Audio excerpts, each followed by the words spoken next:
Grand est notre plaisir de vous retrouver en ce dimanche dans le cadre bien sûr de cette émission culturelle 50 stars sur Télé 50. La même équipe, c'est cette équipe qui gagne et qui vous rapporte ces belles images dans ce nouveau studio de Télé 50. À vous donc le plaisir de déguster ces belles images qui vous seront retransmises cet après-midi. Aujourd'hui, nous allons parler d'une actualité autour d'une vedette internationale congolaise, bien sûr, qui vient de sortir un opus, qui est un premier lot d'une série d'œuvres qu'il devra lancer sur le marché. Et aujourd'hui, ce sera un réel plaisir de recevoir un de ses délégués pour parler de ses récentes activités sur ce plateau. Il s'agit bien sûr de Ferregola, qui sera représenté par un de ses pions majeurs. Mais avant tout, nous allons rendre gloire à l'Éternel à travers une chanson qui a été réalisée par une vedette également de la République démocratique du Congo. Il s'agit de Héritier Watanabe dans Oponanga. Ceci pour réconforter Rosette Kilandamoko qui a été éplorée du côté de Paris. Nous te soutenons et la grande famille, nous n'oublions pas Nadine Kilandamoko depuis Luanda, Oponanga avec Héritier Watanabe.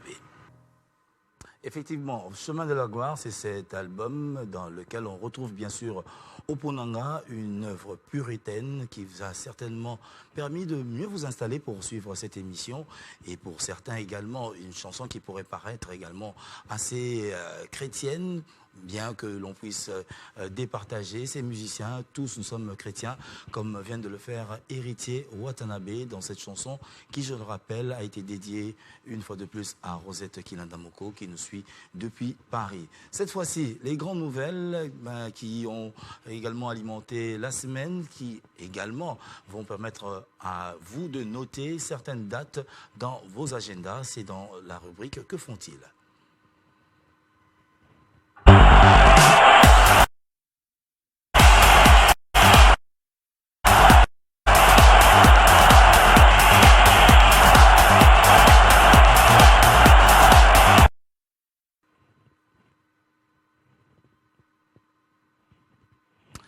C'est confirmé, Fally Ipupa au Stade de France, un concert historique programmé le 2 mai 2026. King Asseler annonce l'ouverture de la billetterie le 8 octobre prochain.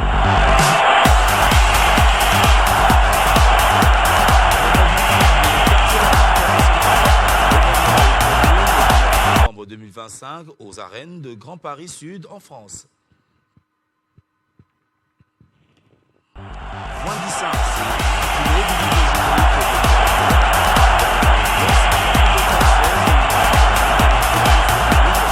attendu incessamment sur le marché du disque. Il faut signaler que le Padré et sa Jet Set sont annoncés dans l'espace Katanga dans un proche avenir. Le 18 octobre 2025, Werason va se produire à Adidas Arena à Paris. Le départ est prévu pour ce mardi par l'aéroport international de Chili. Dans l'intervalle, Roi de la Forêt invite ses fans à consommer la récente œuvre intitulée Départ unique.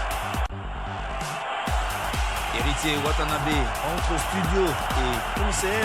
Après sa double brillante sortie le week-end dernier à l'Académie des Beaux-Arts, la Pulga est annoncée pour une production au millionnaire à Kinshasa.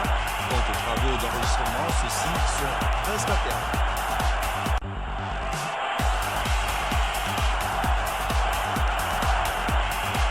Le chanteur Miel de Son séjourne à Brazzaville, d'où il annonce la réalisation d'un projet musical intitulé Tourbillon, effectué à Paris.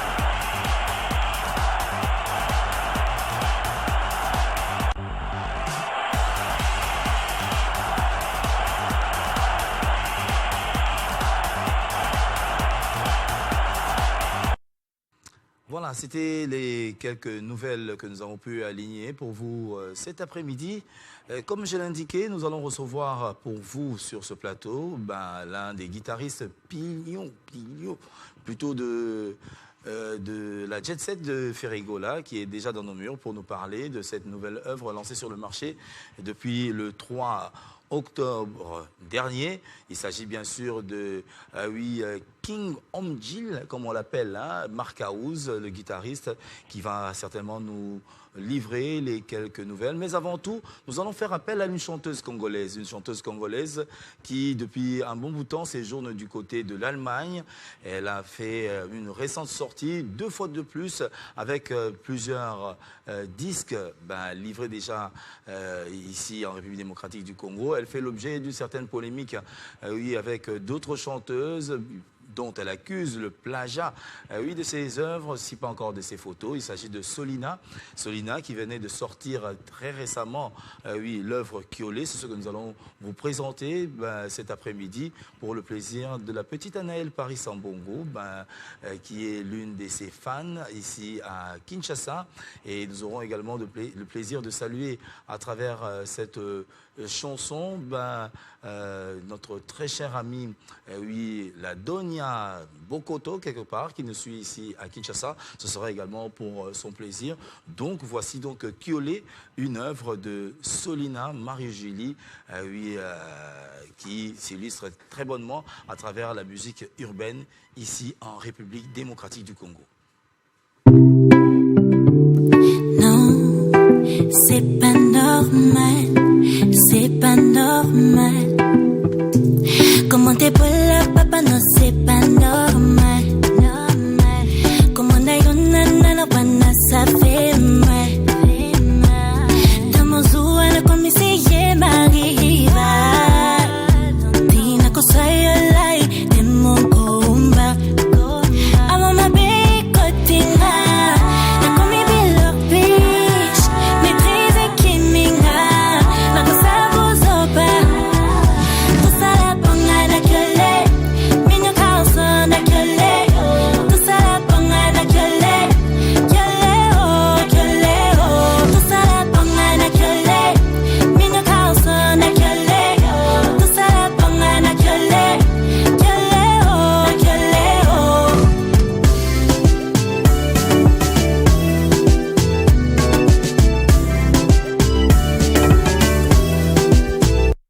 Tango na pusa na kipembeni, minunyoso libana na kwei. Sono presa ci sarà dal Barbie, oltre che bango le tilo beria. Display, c'est bon, tonton chocolat corps, c'est bon. Lilo passo cari bonbon, c'est bon. Olé qui goût, amo ma bécotina. La commis bilor biche, maîtrise qui minga, la cosa vous opa. Tout ça la bonga na gueule, mignon garçon na gueule. Tout ça la bonga na gueule, gueule oh, gueule oh. Tout ça la bonga na gueule, mignon garçon na gueule. Tout ça la bonga na gueule, gueule oh, gueule oh. Yeah, yeah, Selena. Era gueule, gueule.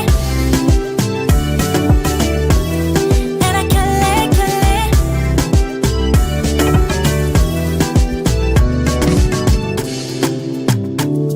Non, c'est pas normal, c'est pas normal.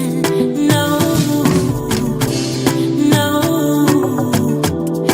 c'est pas normal, c'est pas normal.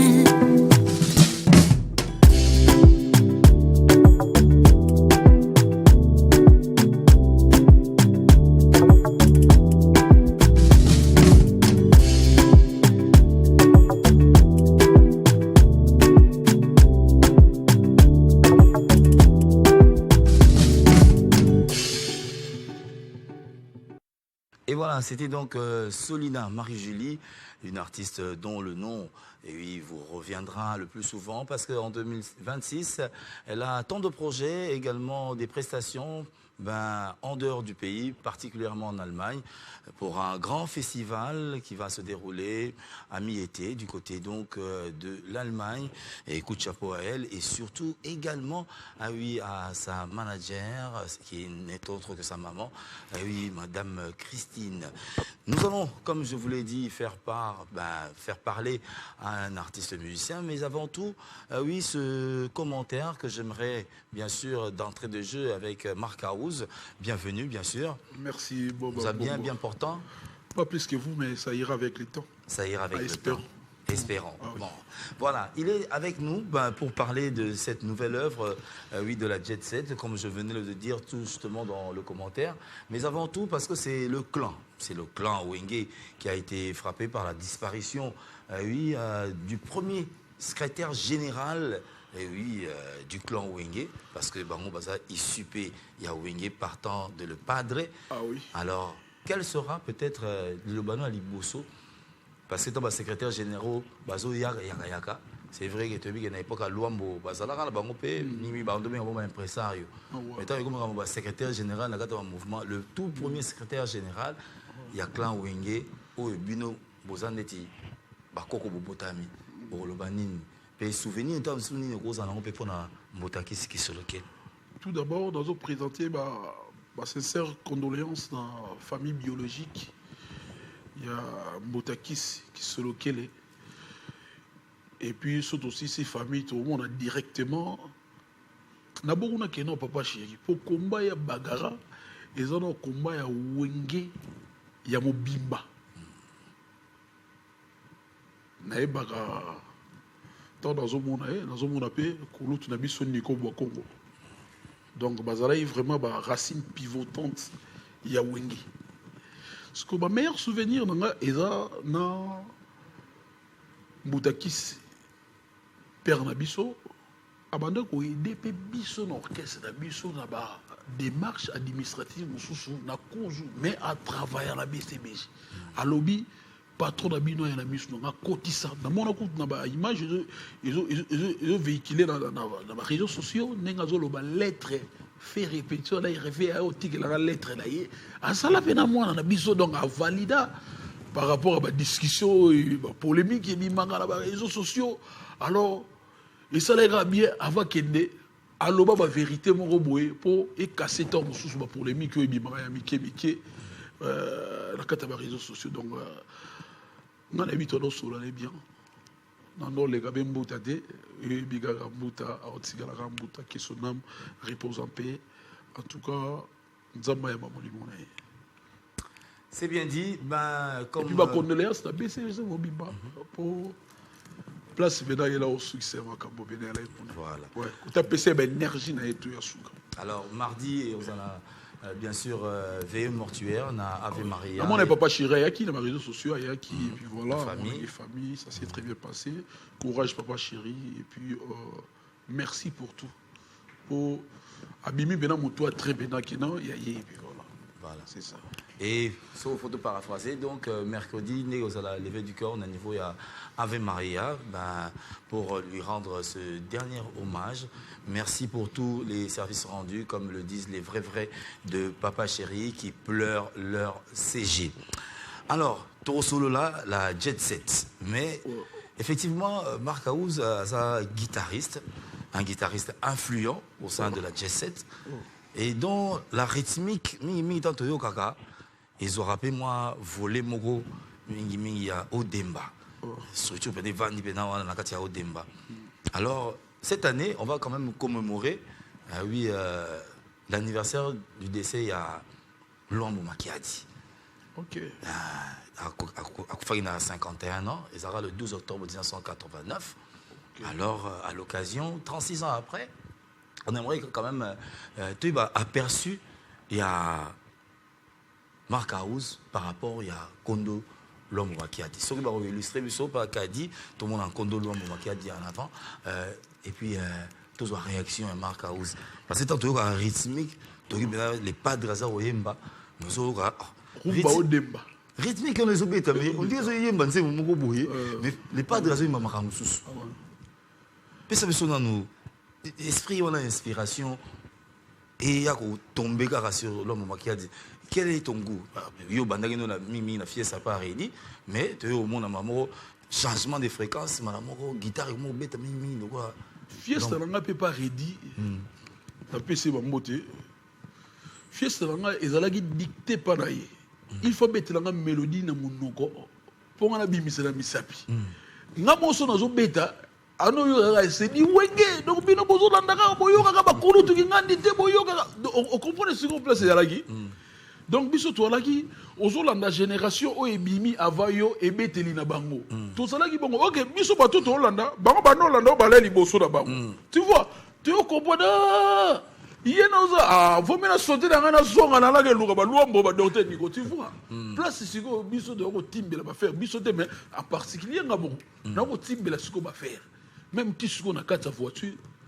Donc même mère n'a pas dit c'est pour so betara on sala te to ya donc ngai na no songa na source pour na zuwaka ba biloko ba papa ba koko na biso wana o ba salaka o ba tikaka tant mususu pour musique ya soko tindiki côté bino bokale génération oyo bango ba robenda bazo prolonger moi ainsi de suite on se comprend côté bango ba sukaki yango moni ba les padres bazo zongo bazo tindika ngo Jésus nenia ça zo poussa pour na concernant guitare ya odembanga grand maître aza guitariste moko mystérieux pour azala ki na style moko ndo beta na il y a des fois azo beta solo TV géri de lunga na zo beta solo mais ye donc ora ba mi composer bima ozo mona guitare mo zo beta za solo te mais azo partager ba son na mona kutu musique mo basala kala ba ndo beta na muke na pona nini okatanga ya bolingo ngana bayete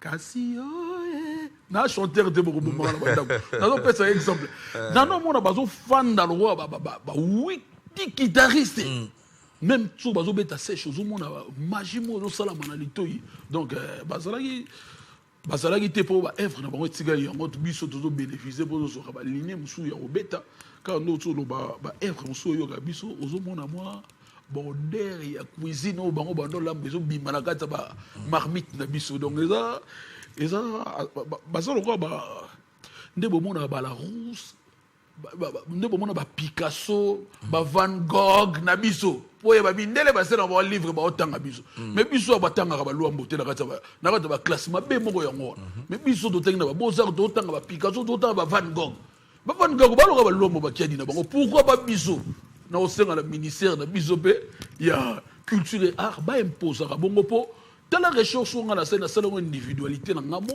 pour no tala ba kitanini o bazo basala oge pa mundele ba sala ba livre pour na bango ba sala ba toujours tanga ka bango na ntiki ndeto na utanga la ba ntiki ozo bana classe ba tanga ka bango ba yeba et puis voilà pour la génération roya bazala forte génération Hollanda donc les apena très très très important ministère de biso ya culture et art ba luka bina moya ko sala batanga ka baluambo wana na ba chiki dans la cour de musique la cour ya musique ma partition na ye bazo déchiffrer et puis voilà et puis quand on autre beta pour la fête na bien à l'époque son excellence Matata Pono Azalara premier ministre a salé la gaé colloque mo salamaka et puis ngapé nazala qui retenu parmi les jeunes guitaristes oyo bala retenu ba participer na documentaire mon robot na kamwati sugo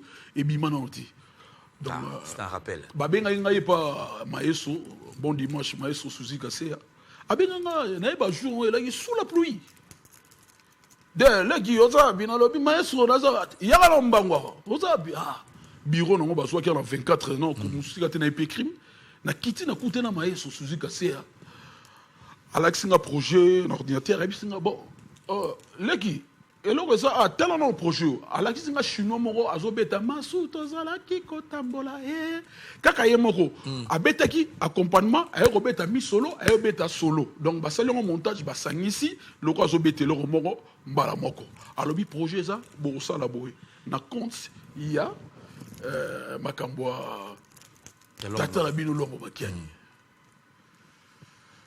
un très bon projet alors bien on a ça autant on a dit bac c'est là mon muké aïe tika Oui, bah quitter c'est bon, il va dire je vais la bengi. Si on a tellement moulé de bêta. Ça veut dire ça on est. Et là projet bien, na betango, bah filmanga banda na zo beta na studio.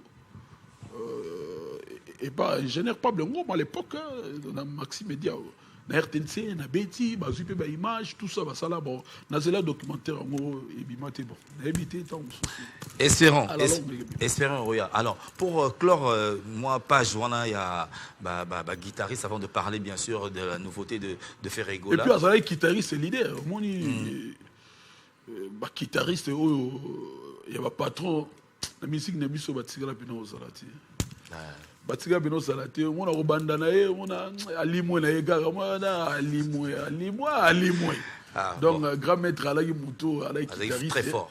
Et puis abanego piqué donc aye na octave na s'imposer vous na ye bo linga ngonga servir bino nenga Jacob de Varia abanego servir vous na exemple essentiel là ça la début to tabima orgamte ya ngo de la principe ya ba roulage ya musique so ko la note ata fo lo wa nga ya ka vimba bu essentiel ça la note. Alors na olinga siko on peut se moi différence parce que yum toza expert en la matière na kata guitare ou betara guitare. Tant aux autres, l'école L'Homme qui a dit, l'école Fiesta. La différence, c'est ça, parce que sur le temps, il y a deux grands guitaristes, il y a la génération, où union sorti les l'autre, autant Dr Nico, autant appelé L'Homme parce que L'Homme qui a dit a créé Odemba, Dr Nico a créé Fiesta. C'est autant où Yomo sur le podium que Mélodie elle pas et brouillé au sentir en Odemba. Au yogi sur les pas de temps à Yemi Boy, à Yemi la Fiesta. Tant on s'arrête la différence, on a aux aura Bilembonini, Sangisi, ou bien ils ont qu'on a entre Fiesta et Odemba, au Pécabolia. Bon, on appelle ça bravo. On félicite tout d'abord par rapport au grand maître Zobeta Rumba Odemba, Seigneur Rochero, il y a une fiesta. Contrairement à l'élo, ceux qui m'ont dit on est simbi, tout le monde, Bayero Landa, Batiki, Bayero Landa, na place va raisonner. De quoi créer le monde été pour ça la moi diversité il y a une musique à Kalasuki bêta à partir de Soro Yebara au choc ça Théo jazz à partir il y a son musique donc musique d'abord on bêta na nous du chanteur à te voiter au yebi malamora donc ma vie on a travaillé ce qui différence sur le bon et ça tout d'abord musique. Il y a Fiesta, tout d'abord, selon vision. Et puis, la monde a bien la raison. Et où t'es qui donne à partir à Seigneur Rochora, là, c'est un grand danseur. Yesou, tant que côté son djum, et la musique mouvementée. Avec pas banance, Corée, il y a un moni. Il y a un moni, même batterie, roulé. Bon, elle est toujours dans le mouvement. Parce qu'au Demba Sikoyo, il y a qui limpide. Donc, elle a bien la kuna, boteli, mwana, mwasi, kodeko, mwana, to. Bango balais, c'est qu'on mélancolique. Kuna balagi na show même na kati yanzem. Au monde, va partager avec Sikoyo. Kuna balagi na un peu le roi. En tout cas, ça, vous ne pouvez pas chez Bandit déjà, bazoya. Empire Bango Babé Bano Yabongo. Il y a des gens qui ont douceur. Malgré grand point de vue qu'elle va non compte de douceur. Mais Balay Bano Yabi Bango Babé Tagajo offensif. Bazo ya style Velado. Yabi Ukrainien. Donc, différence, ça là qui nous voyons. Alors, pourquoi Chouanayo Mingi et tomba sur Odem Chouanangaï et tombara sur Bango Nyoso. Si la société n'a pas salé à l'aura, baza affilié. Néo Tombon là. Il dépend de ses alliés. Donc, donc on luka boyo gagner lipa o ba okuti mboka ba otambola ko tatambola nde ba zotambola na okuta patron nga aza fanatique ya musique Odemba pe siko ezalaka na ba ezana ba chanson moko un peu provocatrice oka oloba kitona esika yango batio banze mo esila raté so mutu ba longoli buloka na kopo chez ya yango wana. Bah, on le chambre va cigater. Faut pas que Donc, il y a des titres qui sont au sala. Il y a des gens qui sont immortels. Il faut faire des. Net le bisobe comment? Orozonga maboko pamba. Bataba de babala titre moko. Oh so ozuli kambuko yo nzembola. So batieli yo. Bako bambolo. Atolo balangai. Oh bateki komporo te. Donc la façon de composer. Et ça la style lango et ça la kena et ça la toujours mise à jour 10 jours au jour. Donc c'est ça. Alors aujourd'hui, nous allons quand même parler de l'actualité parce que vous le savez, depuis le 3 octobre, Ferregola vient de lancer, oui, Voindissa, c'est le titre. Vous qui avez été peut-être au concert à l'échangeur de l'Imété, l'exemple de Cheido Mambou, Miss Dix Quaret, qui nous suit depuis Paris, elle a été éblouie de voir ce générique qui avait emballé le grand public. Et aujourd'hui, c'est la livraison, raison pour laquelle tout ça, on a quand même Marc House à expliquer Bissot Voindissa. Bon, ils ont un cri d'animation, bien sûr, mais en tant que directeur artistique, oui, on a quand même un mot à dire. Tant que l'on a ma conception, on a arrivé à l'œuvre finale. Bon, conception tout d'abord, générique et salamine à poteau. Bon, tout ça, on a toujours préparé ING, tout ça, la musique, tout ça, la casting na biso ya animation ndenge ezala kaka et puis tant que problème à visa ekozwa donc au bazwa opportunité okende babetaki ING donc ebetama ka partir à poto nga batindeli nga son etake DA directeur artistique et puis voilà babiloko esalamiana bato balanda biso mingi na ba live ba TikTok mona munde to sala mona ko mazo boka cri to luka rythme na bima rythme moko e kanga pe na TikTok nenge kendaka kande to sala ka ne pe na rythme maka us beta biloka mama mari makeze babilo mo ndenge mo donc biso e sala maka na miso bato donc eloko wana e bota maka bongo mais tant to contre ta koko so mon visa yango moni je n'ai sala mina poto les pas drobité originalité à doigté on est pas déa na kisasa donc vous ça la babilo on se beau kanisa beau tinde la yé na kitasa si patron benga ngai et puis voilà José de Nias m'a appelé question Zoya tel jour et puis voilà peut c'est une opportunité na studio ya patron na Bovon na bengi pe ingénieur papi Pelbe Jazz na studio président palais tout récupérer animateur tout bazala kiawa récupérer mon Congo Prince d'Angola, Yoro, Izipa, de récupérer Selemani, animateur moi aussi, Selemani, de récupérer et puis tout bandi pas travaux et arriver à peu près à outil potaye goya jour à zoya boy fallait tout continuer à travaux et bien c'est maté tikala na bango. Donc il a repris ça là donc merci vraiment donc Alexa apena zo l'action nini l'action boulot très bien pour des fois même JP Kiss que je salue même Dem Record ingénieur à m'aider bayebi ça mais yo opportunité patron na pesa to travail na monsieur Bella oui jamais rotiki lo orchestre qui a keinaï atikili bien à la rassure qui na yebisi pe bana mai de tout ça la boy il faut patron aya ko coûter le moment très efficace boye billet sogelo za bien te école kati un temps ya ngomoni pesa ka banoko makasi wana complicité wana to travail aka baye ya basili sai ko boka ba ke palais les padres ya ba 3 heures à côté tiens on avant non pas toi télémazobina déjà dans le studio mouté ma belete pour nazo banga sigo zo retour donc gloire à Dieu et les gars qui bien générique qui wana dans le monde après toi aussi les qui sont ils ont avec sous poteau donc ils ont le bagano et c'est le roman oh vraiment to zo qui temps il y a ko luka pour ba tu ba déclarer qui toi ba mon abiso ka tout ba ta regarde moi amour illusoire et ba na waka lora ba Céline Dion go poteau ba mo keneka ba me biso ba biloko moko boy. Or que les padres à Camelon sont adaptés à toutes les couleurs musicales où ils sont présentes. Ils ont tête à yango, ils ont blagué. Donc là, cette fois-ci, il faut non botoka. Boké non na saladjim botoka. Bina donc a senti que non, bah tout foufou les gens n'est pas teba.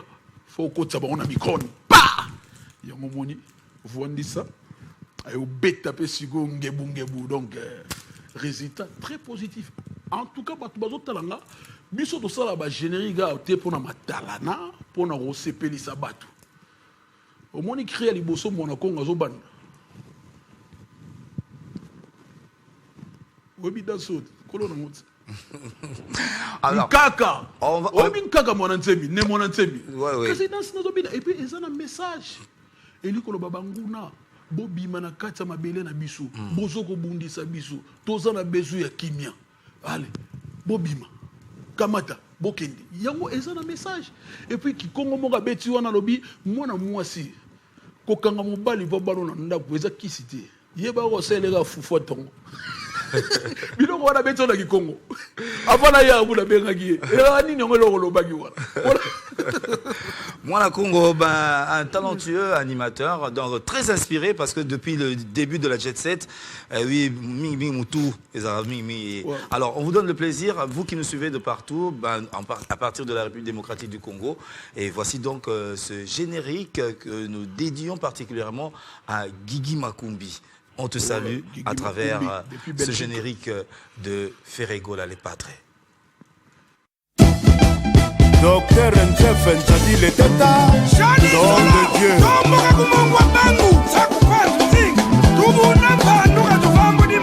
Isaac Jimini, le petit baron. Maître Christian Ankara, Maître Hugues Matani, l'avocat de Barabas. Maître Deveni Faso.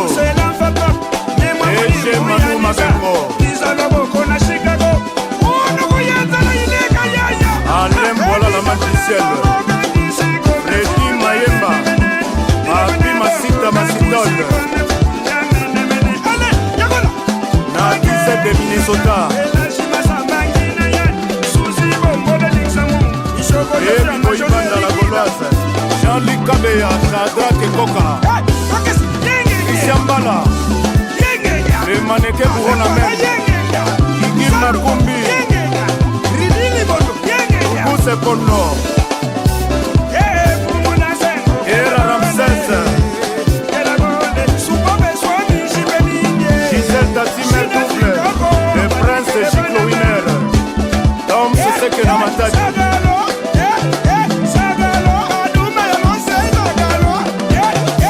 Guigui Belika Nasi Mateta Loketo Mbinga Mapisa po chef de ville Junior Elungu Mayake Yako 16 Baz Garde Nord Aristote Bampo Malestade Yadika Passa Honorable Socrate Mubengai Merle Michuri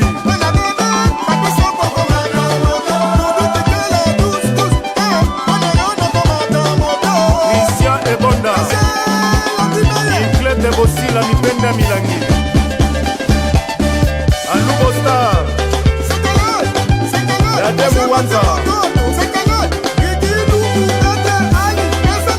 De Grâce Kimbembe Archie et Jeune Yala Fabrice Kitambu Le coach Maître Gauche Junior Check Fou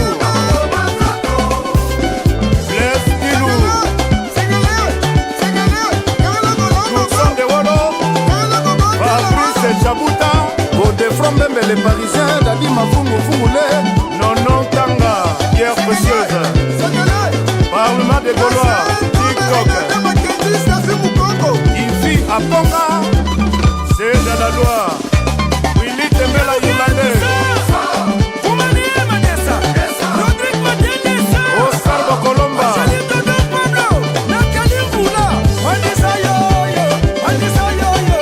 Richard Pungu,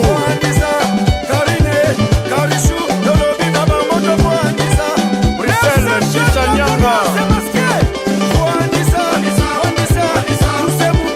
Alain Mwanda, Kelan Wambiu, Ichu Botoko,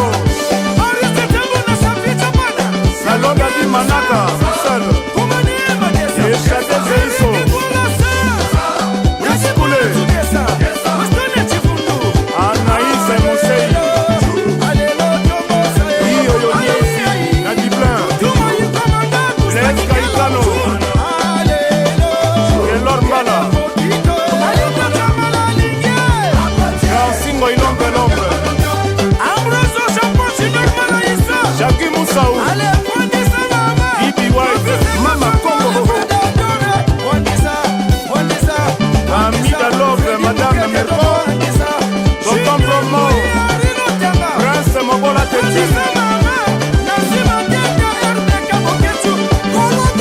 Et là, de France de Zamunda. Il fait des matériaux durables. Gloria Omari. Nos fils Kassongo. C'est Sikakouji Betankou. Robin Mwemba. Sida Ibula. Ibate Mbia. Embele Simon Kipegon. Anema Bakou le grand écrivain. Serge Louki. Rino Makadi. Jacho de la mer de Lyon. Joël Boulora. Saint Matanou. Ichumbo Grand Esprit. Ika Sebayaka. Richesse Kram. F6 Maldo. Mike Nema. Trésor Congolo. Politologue. Emerite Longa. Landry Meya.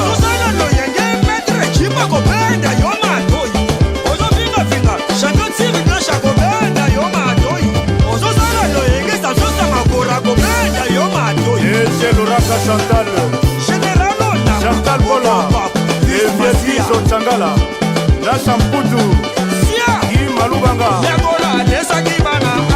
Eve Dinaya Papi Chonkumu Pascal Kimboyo Ripen Yema Ripen Solo Air France Charlie Moyo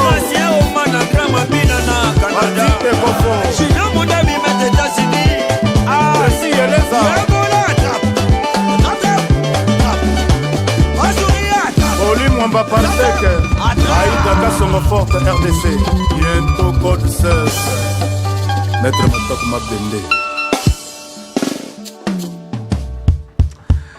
Et oui, une belle réalisation de Ferregola Les Padres. Voindissa, c'est le titre de ce générique. Ngebou Ngebou, à vous également d'aller savourer et de télécharger en nombre pour soutenir également l'artiste. Et oui, qui est déjà annoncé pour plusieurs productions après la sortie de cette œuvre. Le 3 octobre, oui, déjà, on compte déjà des milliers, des personnes qui ont pu télécharger l'œuvre. Et cette œuvre fait le plaisir également à Joe Cortez, qui est également de la musique urbaine, mais qui se plaît à regarder. Yves Massala aussi. Ah oui, Yves Massala, notre preneur de vue. Et oui, le générique fait bouger également, donc plusieurs nombreux gens en ce moment qui aiment cette belle musique de la RDC. Vous êtes en nombre. Guy Toubilanchoko, depuis Toronto, il est en séjour ici à Kinshasa. Oui, qui se plaît également à savourer cette belle musique, et oui, produite par la Jet Set, dont le directeur artistique est bel et bien présent, a expliqué ça là comme on a niveau Oyo. Oui, la continuité, Ngebou arrive, et également d'autres œuvres. Parce qu'en principe, ils ont un album ouvert ou bien ils ont un générique. Ils ont un générique. Ton message, c'est qu'il y a amour illusoire, tu es style opéra, et puis voilà. Cette fois-ci, tout le monde a dit, tout le monde a dit, non, Tchabola, la Tchabola. Marmarobine, ça les padres, à la triphasé, donc à la multisystème. Et ok. Oye na boyayembe, oye na luketu, yango moni.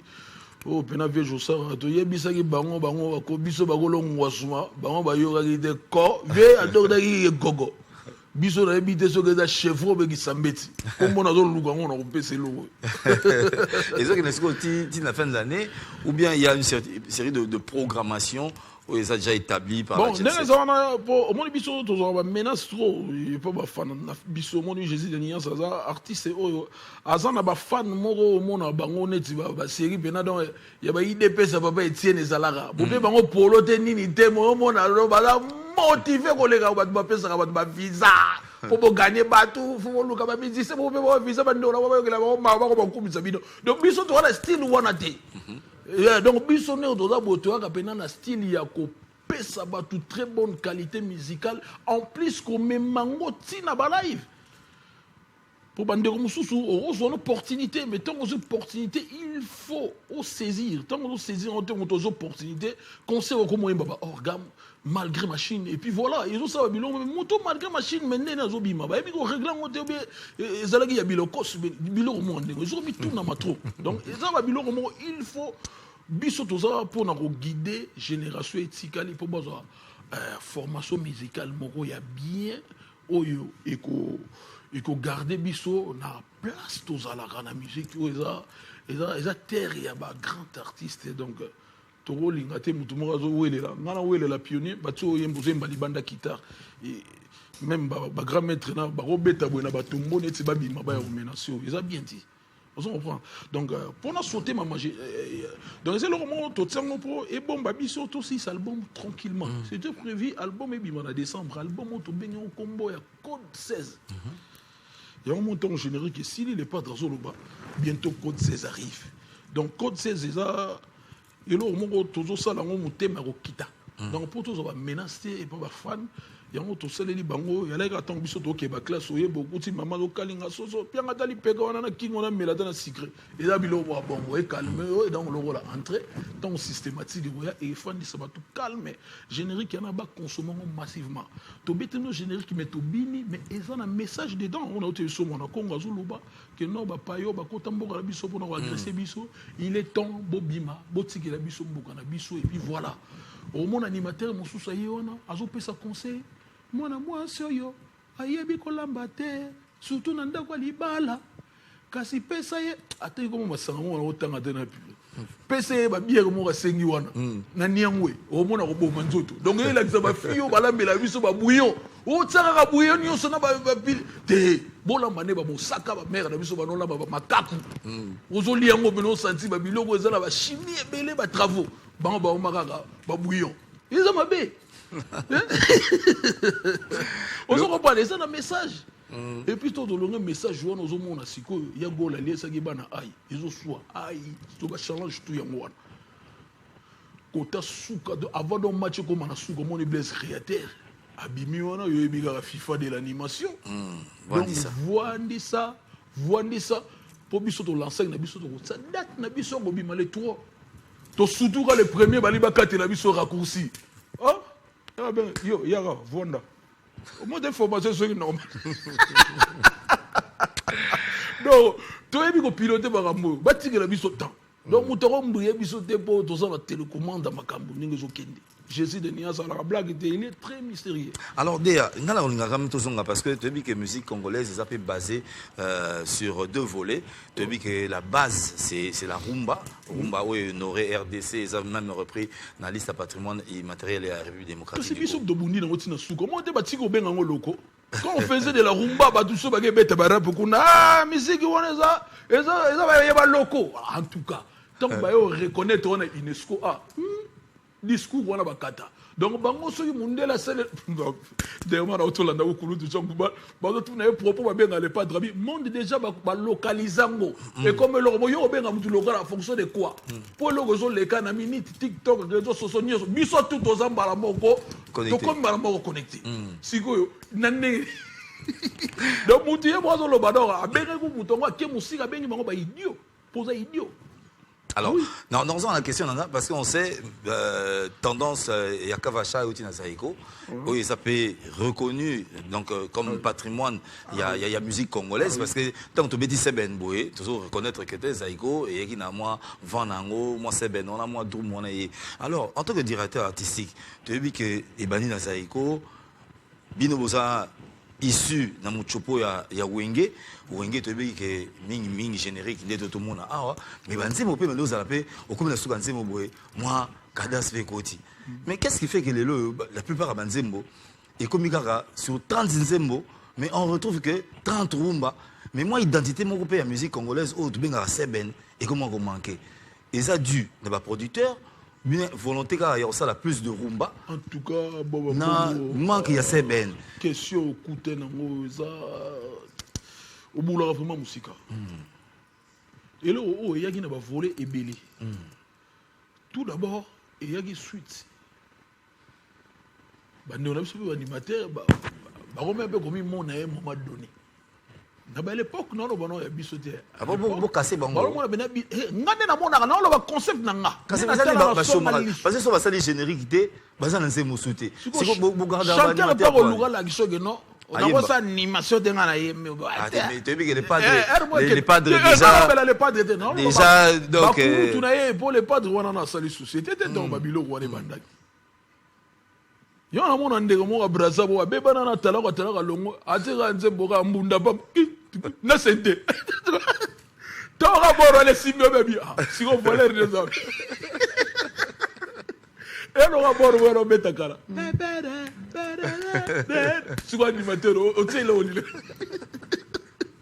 mais batu babina on se comprend babilo musi ala ba bon mécanora ya ba force pour la sarage non yo so kan de watala ko so sala kaza mudu ko kaza tene yo sala bo yo ne mudu so sala bon to boyité to go boyate tout et chacun de nous amène sa petite pierre mais ils ala la ba racine pivotante oyo ils aura ba charge mo kambo belé bref non mona so mutu mo tenga no mona pena ke non mona na ba kuba donc akeye bena bo sani ene to bo sali bande ko belé pe ka to sala na bango siko ta ba président ngo la ba ena ba ngebu kozala na goleze lenge umona bena na ba disparition ko makasi donc tout na parler pas na biso mo bossa donc c'est ça quoi mais siko et là on a ngolo ba tout d'abord ngana zongo ba voler belé voler na pesi wana selon na no mona à l'époque et puis voilà na zongo pe na voler mususu omoni kala ba orchestre ezala bena ya mututé ba orchestre ezala ya bango Ozu Zaiko, donc, veut je sens le balikamti na suga de manoua ou ba roboya, ngana boy, ale makaba ba roboya, ni no do tsabo. Vous comprenez? Ba société ala ya bango. Donc les alagi na ba débat mutu mo dans le roko esali kola mutu principal. Donc biso dona ba société mo mikolo comme une société privée, tout bozo marché ndenge ko l'orchestre linga salila. Donc et puis voilà. Pour nga concept on na mona on ndenge sali.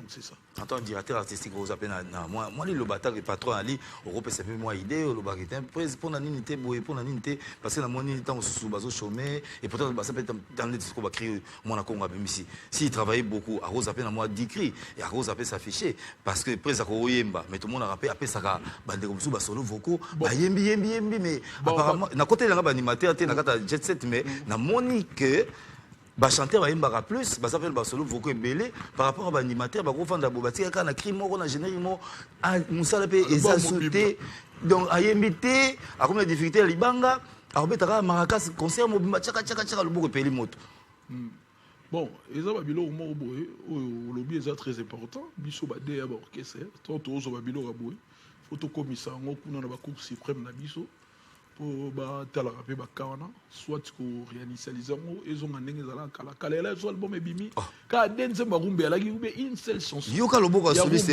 c'est bon soli c'est na rumba pa betara na ye ya betara na ye mais bon tala ko pe abwaka te ça va bien to bina rapé to zonga la pe mon ba cadence nous za la tête OK wenge c'est net bisot les pas dans doit féliciter justement auteur obeta des générique ba déclarer qui tout le monde ga olinga ka yeso yanga bo yemo ka bwaka kiam boy obo su mwamboy nalali yemo ka bwaka ki musique congolaise tant aussi yo lo baboy yango moni bazongi c'est animateur prenez pas charge na bino. Alors, avant de chuter dans cette émission, j'aimerais qu'on puisse revenir sur ce concert, l'échangeur de Limété, un concert, oui, très bonnement organisé, avec beaucoup de monde, mais qui a fait quand même sujet à polémique. Et on reviendra justement pour une question adressée à Marc House. Namalewa kiliano sokoki neko fungola nzungu kasi na nzungu na ngai ya bolingo te naboboma moto ngai ngana kosasa nyama ngai yoki kokala kotala kanga na miso sanite kotala kanga na miso sanite bebe po exclusivité na bolingo esalaka te Polisa la bango, baseka bolingo kuluna bolingo bacercle ngai zolosolo jengo nsala bango baseka bolingo kuluna bolingo bacercle ngai honorable Engono Patrick nandimi nasala santinela bolingono ata na minui nakozela yo batandres bakane yo pesaka ngai amemanga bomoto nalembi te kozela yo yani bakondolo ata na 4 nga nakozela yo ata babimisi feregulanga nakolemba te o Jai Masala regardez ce moment kotalaka nga na miso sali te toke kotalaka nga na miso sali te toke oui sokoza na miso soni mabe jour na sokoza na larte yebisa femme ke lelo petit na mobolo sokoza na larte petit pa go bimisa osali pe staff ezalaka ndenge wana ere moko yanki akoza na lar aza nango te petit momi oza nango bimisi bosali staff si bilemba tikela ngai nga nakoma na nga kolela soare topasaki nga nakoma na nga denge baprepe bolingo lakisa ngai nga nakoma na nga kolela o nga nakoboma moto ngai nga nakosasanyama ngai moko ntombolo bogarde de la presse fiston frappe Gove le Gaulois. Si. Naomi formidable. Préchala vela Kotala kangana miso solité. Kotala kangana. Et oui, ben, très beau concert qui fait le bonheur à Madame Marie-Hélène Mayalou. Et oui, Maman Nabango, la maman de plusieurs, en train de suivre depuis quelque part. Et oui, on salue également tout le personnel de Akinet. Tozongeli Markhaus, tout à la concert, il y a une vérité. Quand tu vas voir, autotune est raté? Jamais, jamais. Mais autotune est un logiciel mogo, ils ont autorisé. Ils ont dit comme ça unité. Depuis que faire rigolo à cause de la performance, mais bah je me souviens moi cassure hier parce qu'on est humain. Dites vous concert autotune peut goza en route. Tout d'abord autotune sur le côté ils ont logiciel oui d'araba faux chanteur pour nous enregistrer. Bah faux chanteur quand oui. Bah faux chanteur. N'est pas comment pour les faux chanteurs. Oui, au recours à peine l'action qui non ils ont aider bateau bazar handicapé en matière à chant pour nous enregistrer bah on a note. Tina nango yango. Bah on tient là au PA oui mais nous mon bimba bah nous féliciter ah on va faire ça artificiellement. Bah tu vois en tout cas mbongo en tout cas aux amis il faut mon attendre mon kendagi. Yango mona ka soke pété mingi mona ya o ba yela biso na bakisa sa soke pété yango ya la bilokos o le ko so na note bimisio liso ko molengi so voix to mona ba réalité biloko mona ki sa so to lobi ba mona nji o déjà la preuve je dis dernier ça à ça mutu azolinga garder valeur na biso en matière ya ba grand calais ya ba kondo taboulé mboka ba papa wemba ya ba kester tokolanda bandeko na biso banglophone wana basala yango parce que bayebi ke baza forte na chant baza makasi na badanse na baspectacle na bango basalaka be na matière à chant baalaka moins yango bazwa na bango facilitateur wana ezala na mopanzi normalement biso le roi artiste ebele bala pe complexé aomona on die fantaisie moko epesale bien ke le roi bango batiaka nga mpe na tiango sikoyo jour baotikio ozomona ezala bacatastrophique. En tout cas, bah retira biloko olobaki non biso doza boito aboye na musique ya Congo so batie soit disant pionnier bazo mona réalité nenga zo yemba zo bima libanda kita ezo sala ezo kitisa mboka eza ba biloko moko penza o ministère intérieur o kanga pena ba artiste moko so abisi mboka soni na niveau organe ministère intérieur za musala belé pour na regarder alors wakuna ya kuna ba banga ngoto po yabi ba bombe ya kuna ba masasi ba kolenga mbango mo mise ba ba mutu makasi ozo comprendre. Alors, avant la toute dernière question qui sera adressée à Markhaus, on aimerait quand même souhaiter un bel anniversaire à la fille d'un artiste.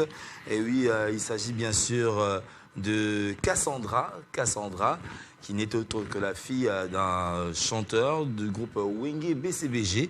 et oui, qui fête en ce jour son anniversaire. Donc un souhait venant de la part de son père, Gessan Sakoko, qui est chanteur au sein de Wenge BCBG de Papa Chéri, qui souhaite un bel anniversaire à sa fille l'aînée de sa famille, Cassandra. Et il dit que du bonheur, longue vie, soit bénie au nom de Jésus-Christ de Nazareth, Oumela. Et elle est à l'université. Moi, je l'ai connu bébé. On te souhaite bon vent, Cassandra. Alors, tu dois atterrir. On a vu qu'au perception programme, il y a orchestre, bien sûr. Mais pourquoi ce concert, il y a échangé à Lemba, a fait l'objet d'une polémique? Et pourtant, on a vu que na Jet Set, il y a Ferrego là, à travers même un son qui avait fuité dans les réseaux sociaux, a interdisé que tout musicien soit allé dans un plateau ou bien dans différentes émissions à ça la polémique. Mais ce jour-là, il y a une certaine polémique et s'illustra et Yembama n'a pas concert le pourquoi. Et pourtant tu as vu que le padre à l'Ubaranete, à Zarane Kimia, mais pourquoi? Et là il y a polémique. Un concert, surtout à l'endroit d'un artiste musicien venant également du clan Wenge.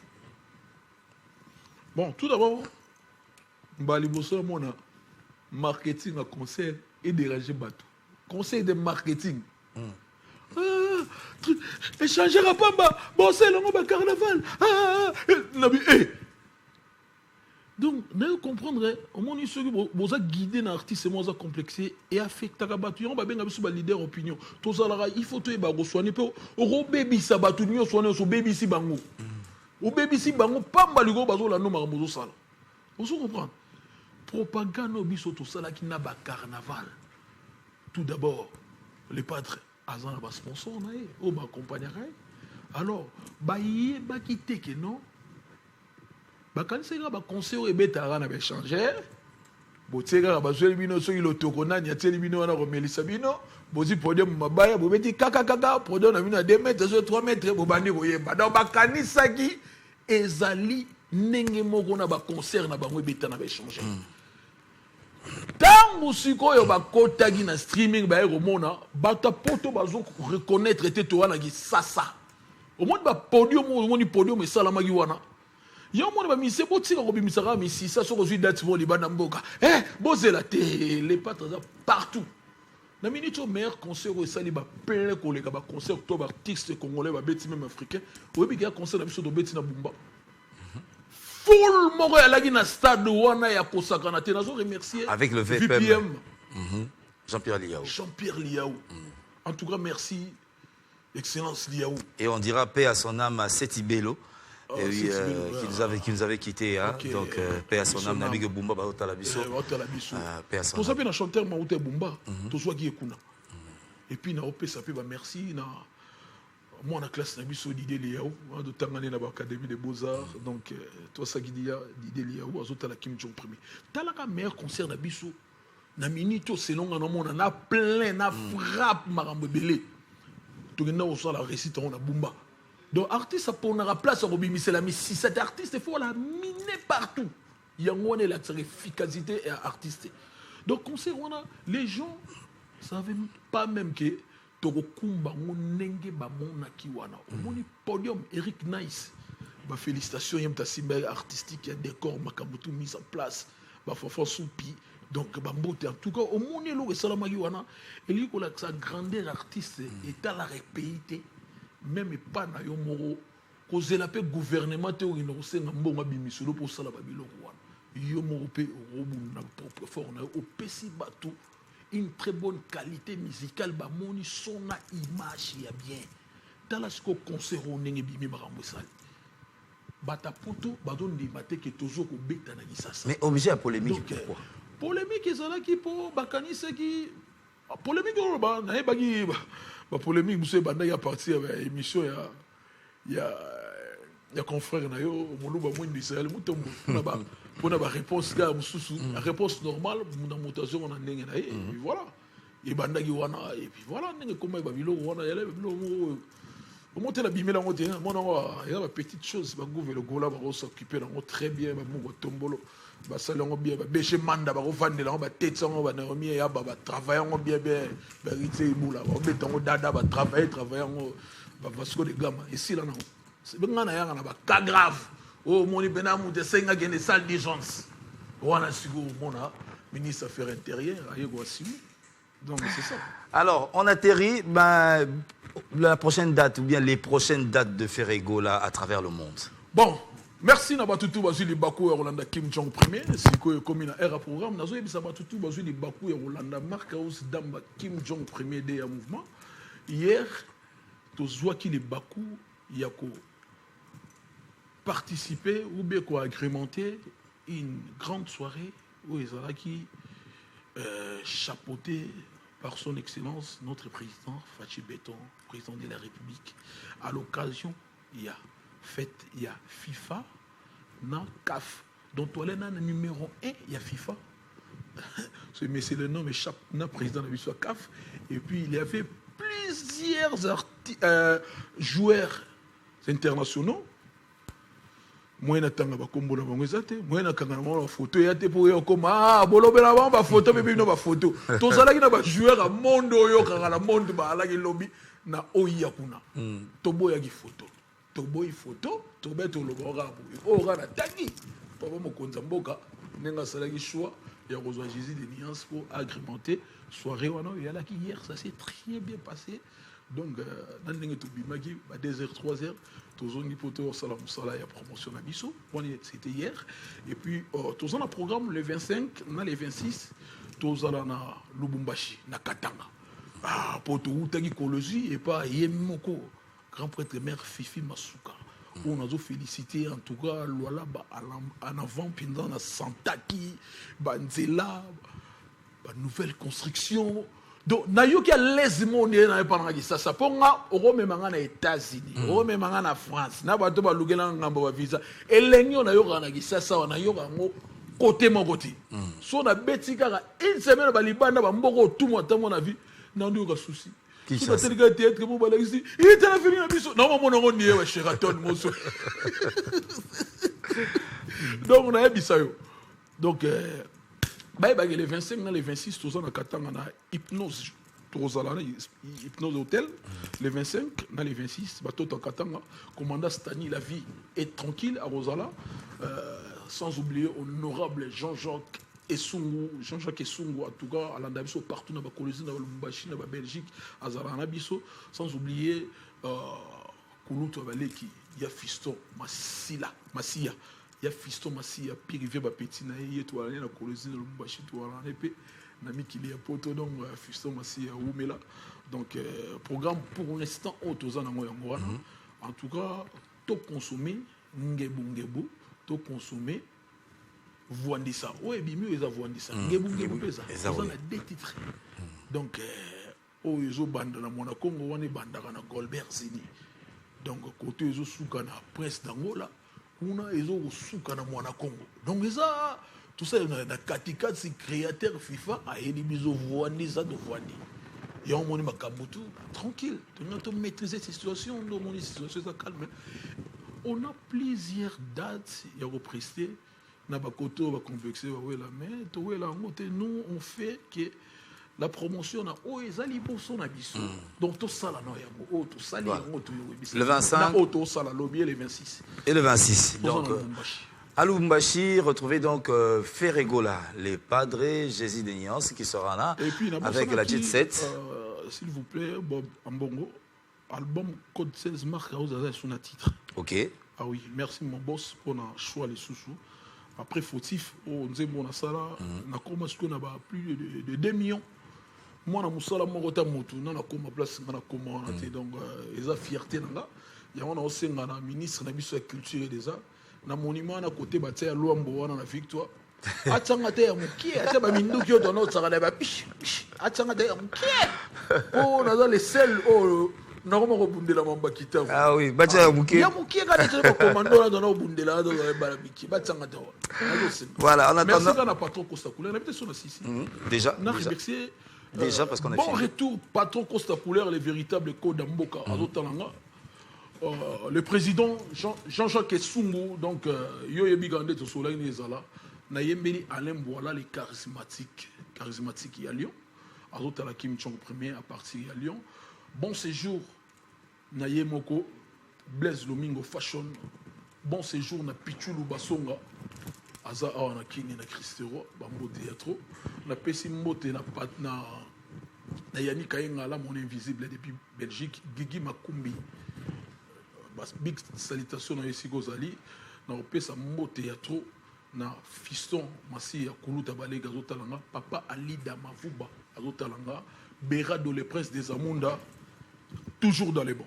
Et voilà, c'en est fini pour aujourd'hui. Nous allons nous retrouver avec le même plaisir. Ce sera le dimanche prochain. Un big salam au boss Amadou Diaby. La grande équipe vous a servi, nous ne pouvons que leur dire merci, et également à la grande hiérarchie de Télé 50, merci pour l'opportunité, surtout avec ces nouvelles installations. Tout est bien, qui finit bien avec 50 stars. Le plaisir est pour nous de nous retrouver à l'espace Double Brassard sur Lubumbashi, Kasavubu. Place à Rosolola, Eric Balou, Tiba Papi, Mandefou et tout le monde. On vous salue et big salam à tous qui nous ont suivis cet après-midi. À la prochaine sur Télé 50.